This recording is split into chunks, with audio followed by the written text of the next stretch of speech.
Hello everybody and welcome to yet another episode of Organian's Puzzle Box. This is a video that I wanted to do for quite a while now. And it's not about showing you how to do something specifically. It's more about an introduction for you into Unreal Engine 5. Well, it doesn't really matter. I mean, this mainly applies to Unreal Engine 5, but some of this stuff applies to Unreal Engine 4 as well. These are things that I wish I knew prior to me starting to work in Unreal Engine or just at the beginning. The reason for that is because most of this information is not something that you can just simply find out there. Some of it probably didn't even exist at the time because it wasn't relevant, it wasn't yet implemented within the engine. But if I knew about these things, my life would have been a lot easier because it's not so straightforward to sometimes find an answer to a question you don't even know you have. So getting this information now could save you a hell of a lot of a headache. Some of the answers for these questions can generally be found in content that people put out there that's not exactly related to what you may learn in this video, and some of this stuff might be on a forum somewhere. I mean, you couldn't imagine the amount of times I found an answer for something that was quite difficult for me to work out, but it was really out there in the open. You know, it was somewhere on a forum, lost in time because maybe it was raised in 2017 or something like that, or you know, maybe even much earlier than that, and I would have never even known that sort of you know, a solution to that problem existed because it was buried. So I want to put a list together of all of these things and just see, you know, it just really help you guys out.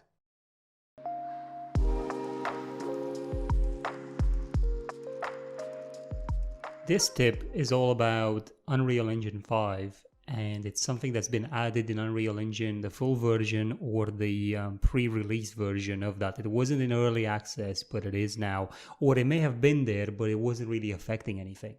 So this is my space station scene that I've made for Unreal Engine 5. This is, as always, available on my ArtStation or Gumroad to get this entire scene. Now, what you're noticing here is that this scene is massive. And when I say that it's massive, I do mean that it is incredibly big. So if I press play, I'm going to be able to move in a spaceship around the space station.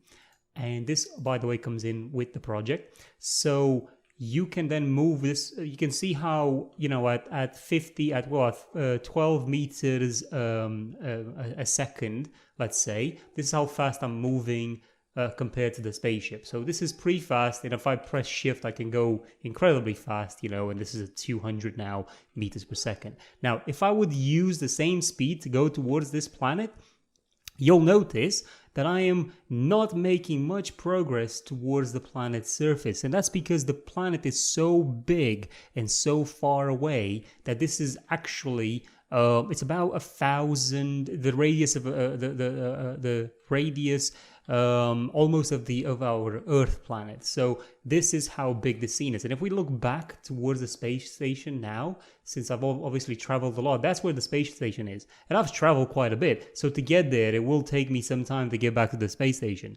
So this is how large this scene is. And the tip is all about how do you make a space scene like this, or a scene that is so large, actually be visible. Because if you deactivate the setting in, so you've got to have world settings in here. If you don't, just go into your window up here and make sure you press world settings, and automatically I think it appears here anyway near the details panel. So in world settings you've got an option that is called enable large worlds. You can see it's in world and in advanced. This is by default unticked. Look what happened now. And these are the glitches that you get if you don't have enable large worlds. You'll be able to see certain parts of your environment, but you won't be able to see others. So right now you can see that the planet is fading in and out, and if I move sort of, you know, differently, again, if I had more things into the scene, then the behavior of these would just be different. So pretty much that's my first sort of tip to you: enable large worlds. This particular tip is again about Unreal Engine 5, and it's to do with Nanite. What happens if you bring in a Nanite mesh and it looks like this? This is horrifying. As you can see, none of the geometry makes sense. Everything is sort of collapsed in on itself. Basically doesn't resemble anything like the mesh that I've exported out of my software of choice. So what could this be? you would be tempted to, for example, go into the mesh and then start editing the actual mesh itself. So this, in my particular case, this is a blueprint. But if I select one of the parts of the blueprint, I've got a static mesh. And you can see it over here. This is one of the parts of the space station. And you see I've got Nanite enabled. And if I disable it, obviously I would need to wait some time for that to compute. But then it would look normal, but the performance will then tank because this is quite a large mesh. And it's got a lot of geometry in it. So you might be tempted to start playing around with these settings. Again, they might help in some way, but they will definitely not fix your problem. What you need to do instead is don't do anything about the mesh. Nothing's wrong with it. You need to go into your project settings and type in DirectX, and this will allow you to select the DirectX. And this is set to 11. That's your problem. You've got to select to 12. I believe it works with Vulkan as well. I haven't actually tried it, but DirectX 12.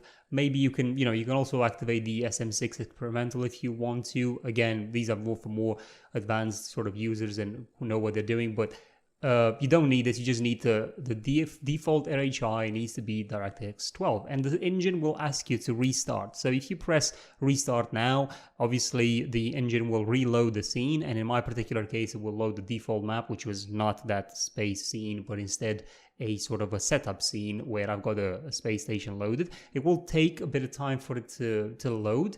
It shouldn't compute any shaders or anything like that, but once the scene is loaded, as you can see, now the space station is back to normal. And that's because Nanite only works with DirectX 12, and as I said, I believe with Vulkan as well nowadays.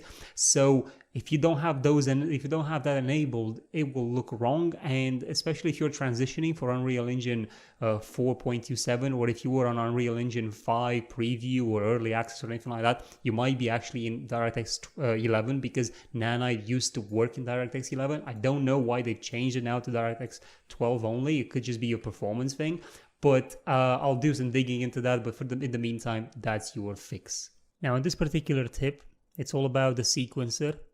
So I've got a sequence animation in here, and what I want to show you that at some point this ship has got a laser, that is going to shoot. So let me just make this a bit smaller and I'll show you what I mean when it actually does it. So I'm going to press play. Scene plays out. The timeline there, you see, that was the laser shooting, and that's because there's a Niagara particle there. So the Niagara particle, this laser, is part of the blueprint of the ship. But that doesn't really matter, because further down here, I've got another Niagara particle, which is this, what I call a grenade.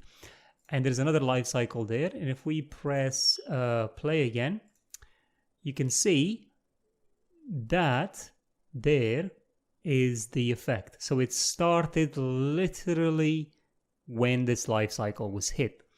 Now, why is this important? What does it really matter? Well, it does, because in Sequencer, if you want a Niagara particle to just play at a certain point and not be, not before that point, not after that point, you just want, maybe you want a spark to appear, right? Then you need a life cycle. And in order to do that, what you do is you add the actor to sequencer. So in this particular case, I already have the grenade added. It's something that's part of the scene, so you can actually see it over here. It's part of the scene. If it was a blueprint like the ship up here, then in the ship, so this laser is part of it. So if I press track, then again, the laser would show up in here. Actually, if I go and delete it, and then I press this track button, you can see the laser right here. So once I click it, it will show up. So then when you go into the laser, and let's say I want my animation to play right about here, you press the track button on the laser and then select the Niagara System Life Cycle track.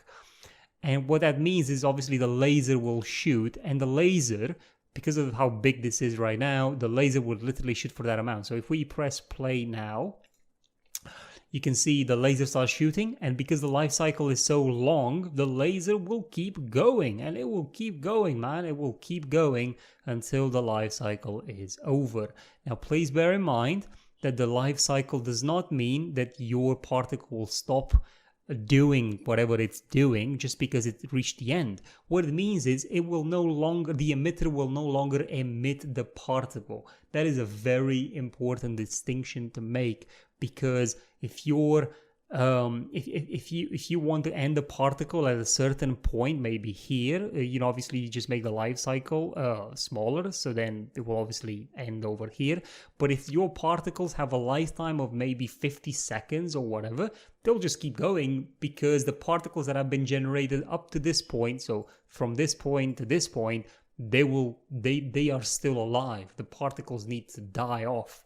So be careful with that, but that's how the life cycle thing works. Now, bear in mind, if you're using this maybe for a game or something like that, this might be quite costly from a performance point of view. But if you're using it for cinematics, this is really the way to go to control these particles. There are other ways. I'm not necessarily aware of them, but this is my sort of technique, and it's not information that's really out there so easily to be found. It may be right now, but not when I was looking for it. So I hope that helps as well. This tip is something that applies in both Unreal Engine 4 and Unreal Engine 5. And it's all about shortcuts. Now, shortcuts are very important to your workflow, and you may not think that you need them when you're just starting out, but trust me, having those fundamentals worked out, even when watching a tutorial and people press shortcuts, you have no idea what they've done. This is going to help you out, because these are the most used shortcuts, and it's to do with the material node only in this particular case, because I find them to be, once you start digging into materials, which you will do if you're playing around with Unreal Engine, it will probably be something that you'd be doing pretty much almost, not day one, but I would say, with confidence that in your first week of learning Unreal, you'll be dealing with materials. So I think this is important. And I've opened a scene that I've got on my ArtStation and Gumroad as well. This scene is all about these rolling clouds. You can get everything in this project that you're seeing in this scene from my Gumroad and ArtStation in one simple project. I'm just going to open the cloud material. This is not important. We're not going to talk about this cloud material, which is pretty complex. What we're going to talk about is the shortcuts.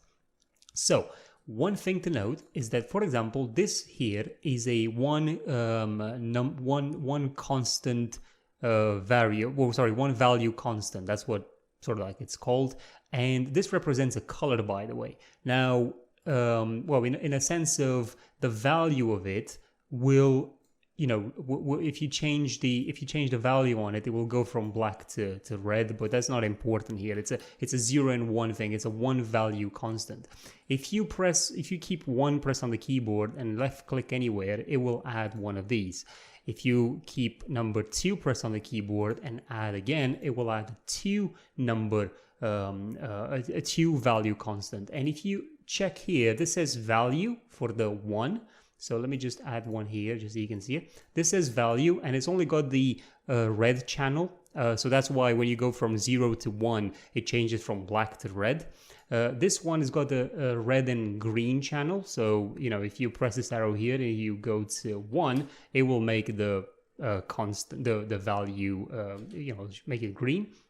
If you press 3 on the keyboard, so keep it pressed and left click, you're going to add a free value constant, and this will be RGB.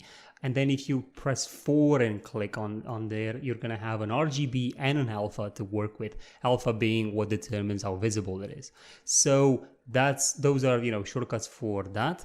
The next one that I want to show you, a common used node, is press M on the keyboard, keep it pressed, and then left click. This will add a multiply node, so you can multiply between 2 other nodes.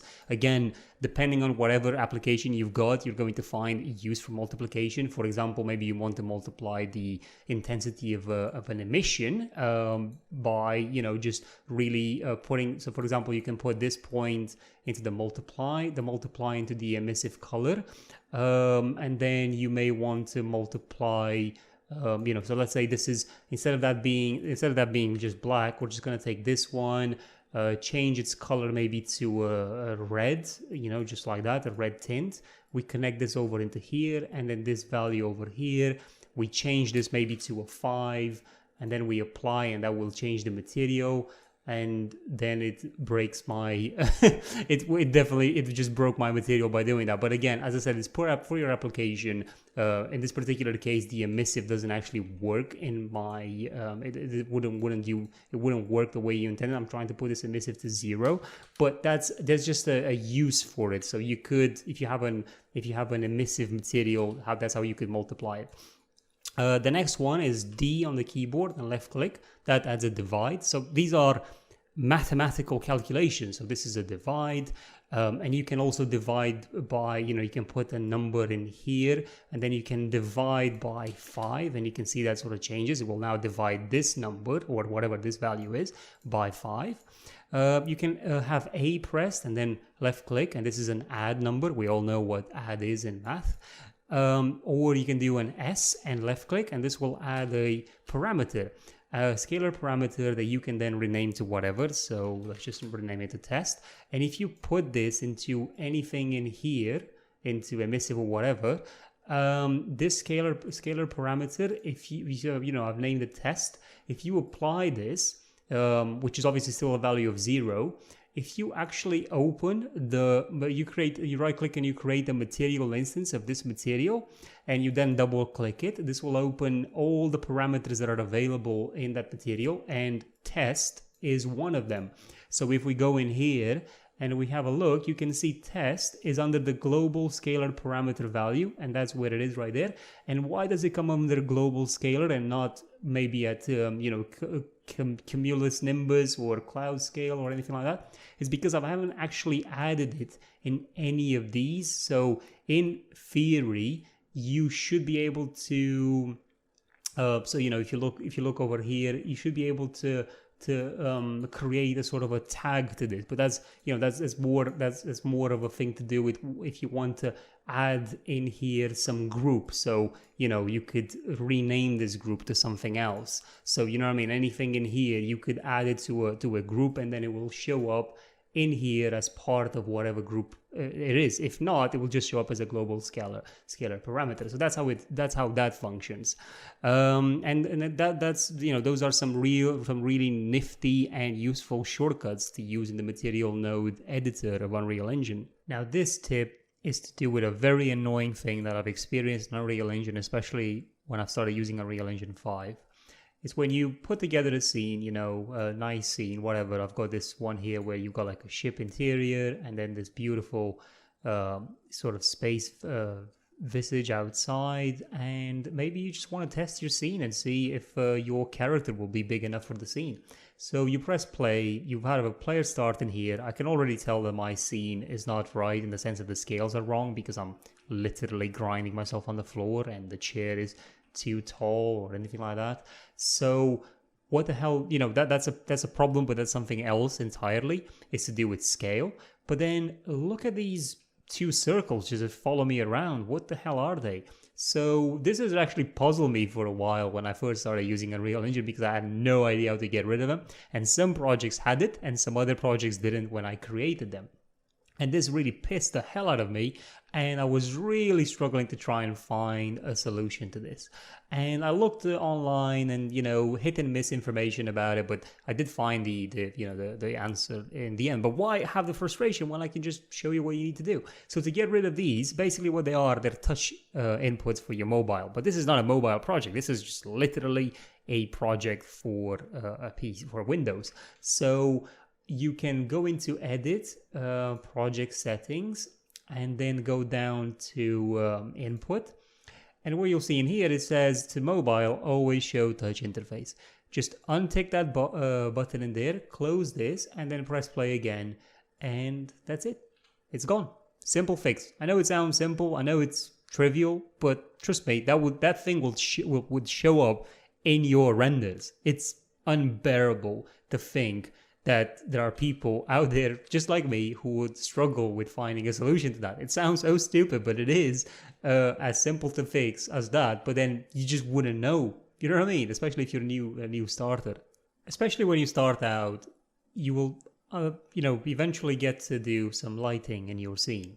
but it will probably be pretty much at the start of your whole process, because lighting is a very important part of setting up a world. And what else are you going to use Unreal Engine if not for setting up a world, either for ArchViz or games or whatever? So what happens is you'll notice that the lighting in the engine behaves much like reality. So, I'm inside now, the outside is very bright, inside it's got brighter because of these lights. But if I go out and the exposure adjusts, and then I, sort of start to see a bit more, and the inside starts to get darkened, the outside starts to get a bit darker as well, just because my eye supposedly has gotten a bit used to it. If I go, for example, in here, again, same thing, it gets really bright and so on. But you might think, oh, such a cool effect, Unreal Engine is really taking good care of me. But actually, it's not. This is damaging to you setting up the scene, because you will not be able to work out your lighting in this way, because it will behave uncontrollably in many different aspects. So there are ways to disable this, or at least get it into, to be able to control it a lot more. So for example, in the project settings, if you go over into the rendering and then go all the way to default settings, you will have things such as bloom, ambient occlusion, and so on.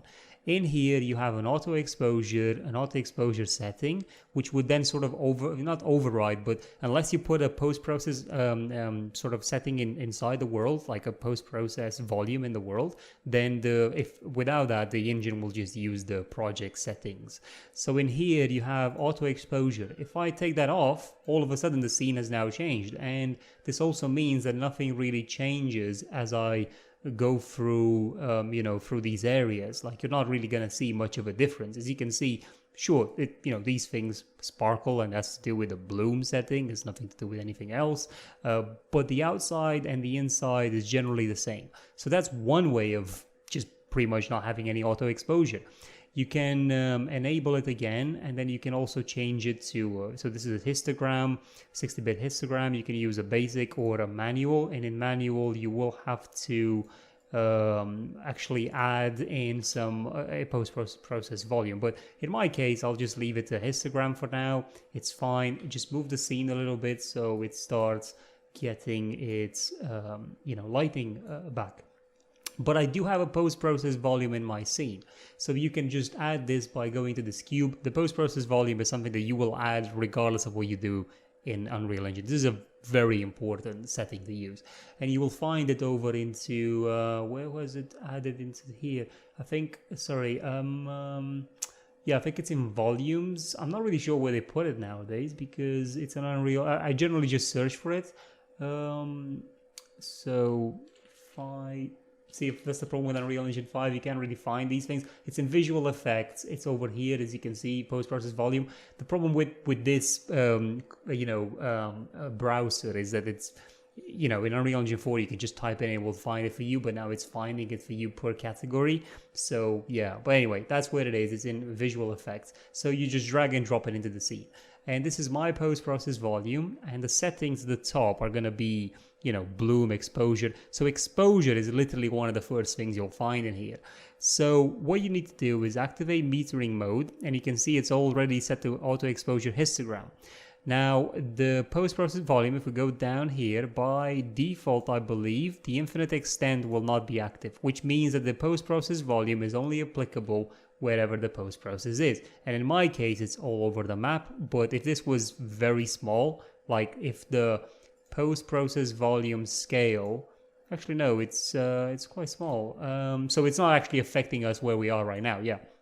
So if I would make this 500, now maybe 10,000 times, now we should probably cover the whole thing. Wait, sorry, no, I need to first click this lock and now make it. So, you've seen a change in the scene, but that's because now it's over, it's actually covering me as well. But if I go back to default settings, it's not actually affecting anything. So you'd go down here and activate infinite extent, which then means it just goes across the whole map. And then over to the exposure settings, we've got metering mode. We'll switch that over to manual, and everything has become really dark. But now we've got minimum EV 100 and max EV 100 as well. So these are two settings in here now. we've got to actually, sorry, instead of putting them manual, you got to put them to, you got to keep auto exposure to histogram. And then you can play around with these settings of how dark a scene can be or how bright it can be. And then the engine will keep that in mind. So if you go inside the scene, let's say we set this up to, I don't know, let's say -1. No, sorry. Let me just use this. So I'm just gonna make it so that it's very dark, maybe 1. Yeah. So now if I go outside, if I go inside, it's the same. And this, as I said, it's useful to you because you can actually work the lighting with a lot more control over this way when you're setting up your directional lights and everything else. Now, another thing to take note is that let's say we deactivate the metering modes and we go back to normal project settings. If you go over here and you disable game settings, this will also get rid of any auto exposure. And then you can sort of play around with this setting to change the auto exposure as well. But I would definitely advise you to just use your post-process volume. And that's it for exposure. Now this tip may be a bit more if you start to advance in Unreal Engine a bit and you want to use the ability of adding UDIM textures within your project, which is, it sounds complex when you think about it, but it actually isn't. It's quite straightforward once you get a bit of the hang of it. So I've got here another project open in Unreal Engine 5. This is again available on my Gumroad or ArtStation. You can get it from there. And in this particular project, I have got this massive tree structure over here. And this tree has got one texture on it. That's it, just one texture. And it sort of streams all around the tree. Inside, so we're now inside the tree. And then also on the outside. Now, I'm just going to show you the tree directly, how the tree looks without anything on it. So this is how the mesh actually looks like when you look at it. This is actually a mesh brought in as a scan that brought in Unreal Engine, made it into Nanite, and it's got a few texture sets on it. And the amount of texture sets is governed by here. So all of these are texture sets that I've added. So if we get closer, you won't be able to notice it from a wireframe point of view. Sorry about that. But basically all of these are textures that I've added, and each of these are parts of the tree that I've sort of cut away and put them into their own sort of UV tile. You'll be able to see this. I've got a tutorial on my YouTube channel that I'm going to link in the description below. You're going to be able to see how you can create these in Blender quite easily, and then use Substance Painter, for example, to actually get them textured.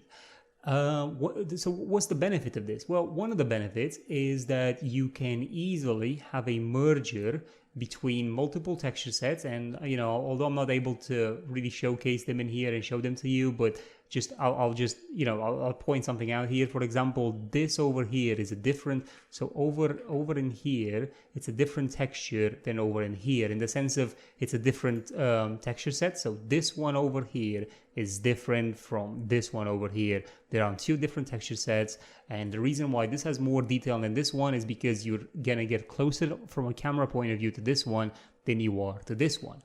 And I am able to then cram up a lot of resources into here by just doing that, because the engine will load one material rather than multiple materials for the same mesh. So this is just one material across this whole thing. So how do you get this to work in Unreal Engine? Well, you got to go into your project settings and then type in virtual, and you'll see in here virtual textures. You're going to have to enable all of these, and then the engine will have to recompile all of your materials. So make sure you do this at the start of the project rather than later on, where you're going to have more shaders to compile.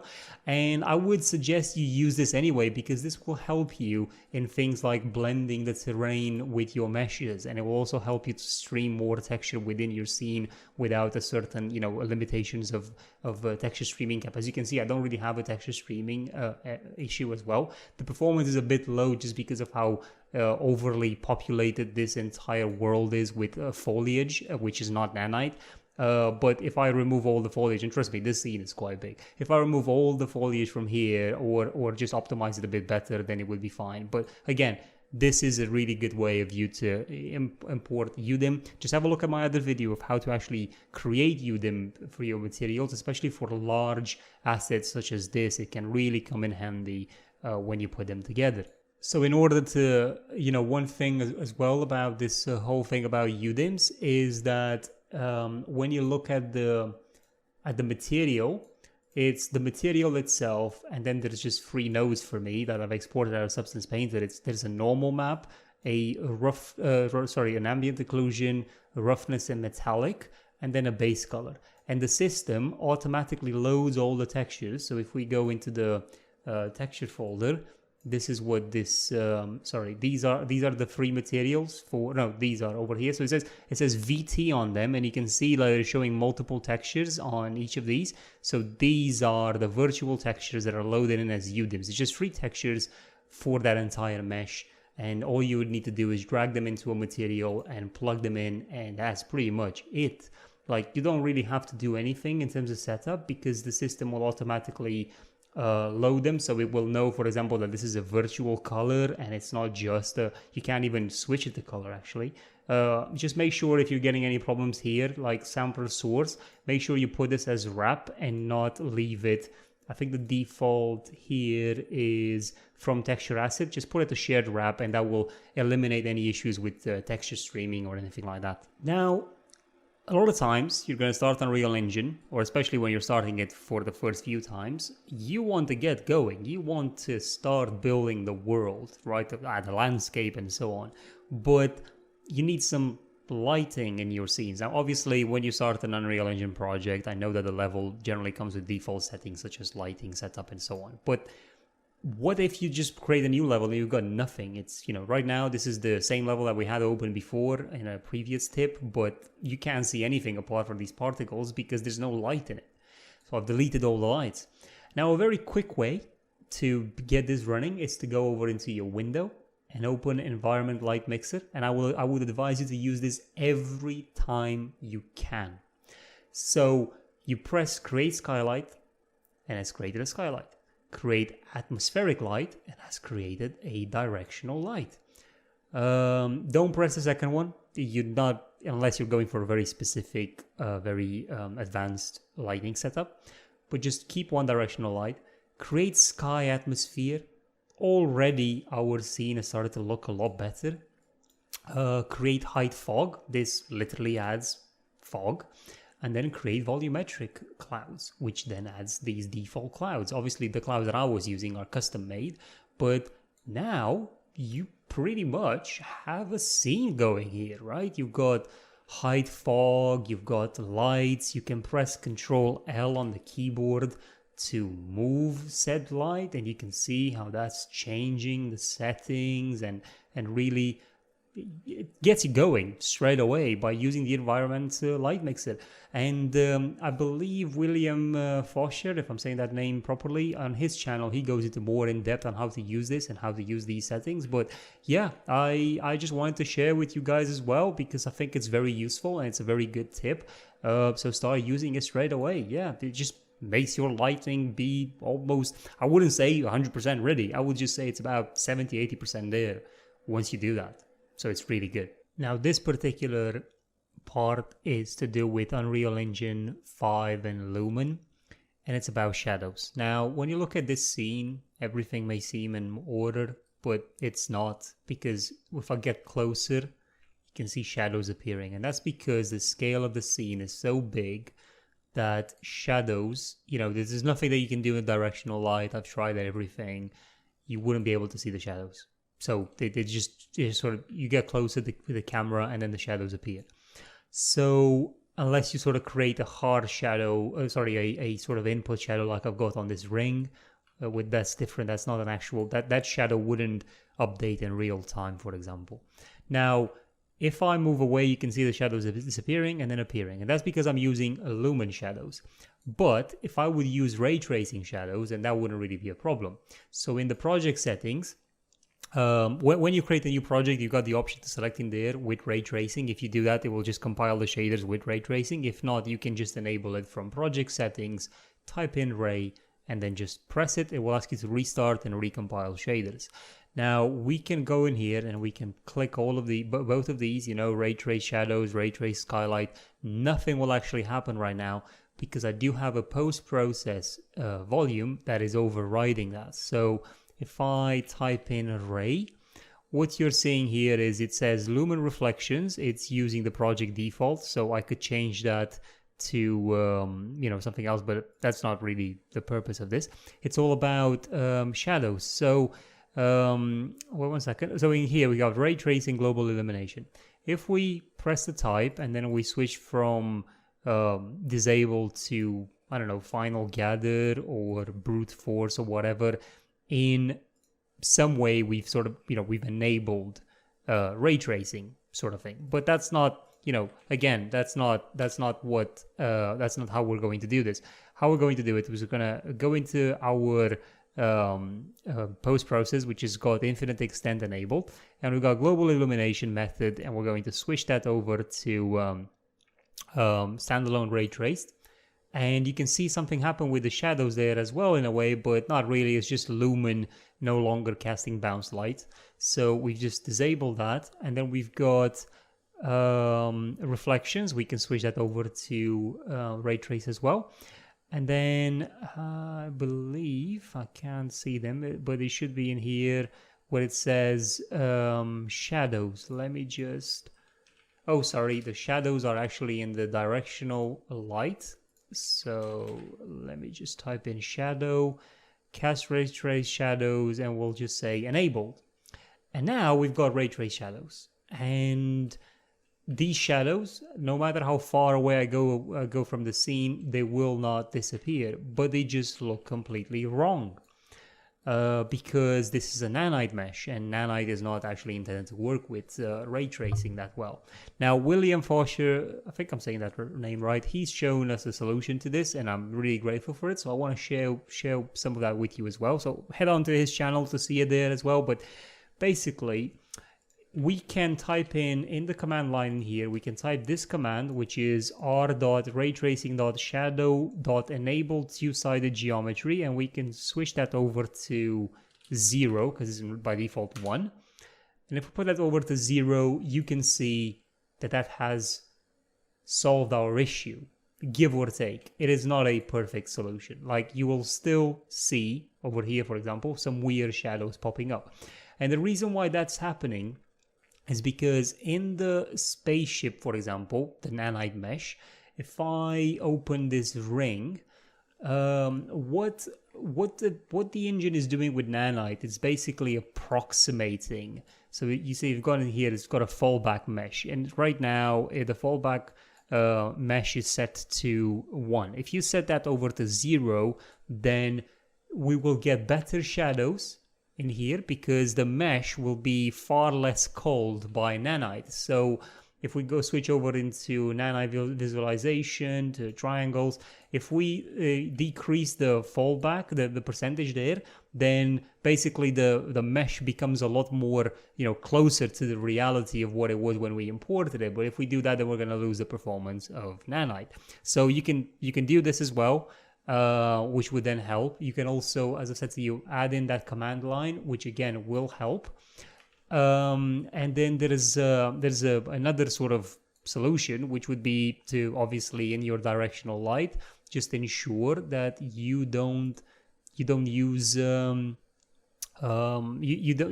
your directional light you don't use ray tracing, but instead you just say disabled, which will then use the default lumen shadows. But as you can see, they still disappear when you go further away from it. And that's sort of the way you can get a combination of lumen and ray tracing, because you basically you're using ray tracing as the default engine, but then you're using the shadows from lumen, and that's kind of the trade-off. It's not perfect. Again, lumen shadows disappear if you get too far away. So, as I said, William explains them a lot better on his channel, so please go and have a look as well over there. But that's just a simple tip there on how to fix some of that weird artifacting that you were seeing earlier when having ray trace shadows active. And with that, the tips and tricks in Unreal Engine, my version of that is over. If I find that this catches on and people are interested to learn more things about Unreal, more solutions to certain quirks, then I will gladly make more videos like this. Please let me know in the comment section below. Please like the video and subscribe if you found it useful.